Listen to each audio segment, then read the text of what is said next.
Hi guys, ఇప్పుడైతే మేము pasta recipe చేస్తున్నాం. సో ముందుగా మనం వాటర్లో ఈ పాస్తా వేసుకొని కొంచెం లైట్గా ఆయిల్ వేసి బాయిల్ చేసి ఆ వాటర్ని స్ట్రెయిన్ చేసి పక్కన పెట్టుకున్నాం. అలానే టొమాటో, ఆనియన్ అండ్ బాదాలు కూడా కొంచెం బాయిల్ చేసి పక్కన పెట్టుకుని ఇప్పుడు మనం మిక్సీ చేస్తున్నాం. అలానే టేస్ట్ బాగుండడానికి మనం 2 ఇలాచీలు కూడా యాడ్ చేసాము. ఏదైతే మనం వాటర్ని స్ట్రెయిన్ చేసామో ఆ వాటర్ని మొత్తం ఈ రెసిపీలో మనం యూజ్ చేయబోతున్నాం. సో మనం మిక్సీ చేసేటప్పుడు ఆ వాటర్ని మనం కొంచెం కొంచెంగా యూజ్ చేసుకుంటూ ఇది స్మూత్ పేస్ట్ వచ్చేలాగా మనమైతే చేసుకోవాలి.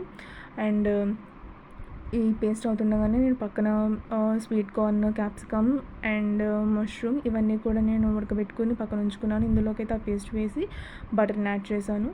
నెక్స్ట్ చిల్లీ ఫ్లేక్స్, సీజనింగ్స్ ఉంటాయి కదా, సో అవి కూడా నేను యాడ్ చేయడం అయితే జరిగింది టేస్ట్ కోసం. సో మనకి తగినంతగా అది యూజ్ చేసుకోవచ్చు. నెక్స్ట్ పక్కన పెట్టినటువంటి మన ఆ పాస్తా ఏదైనా మనం వేసాము. సో మనకి తగినంతగా వాటర్ కావాలనుకుంటే ఏదైతే స్ట్రెయిన్ చేసామో సేమ్ ఆ వాటర్ యూజ్ చేసి సర్వ్ చేసుకోవచ్చు. Please like, share and subscribe.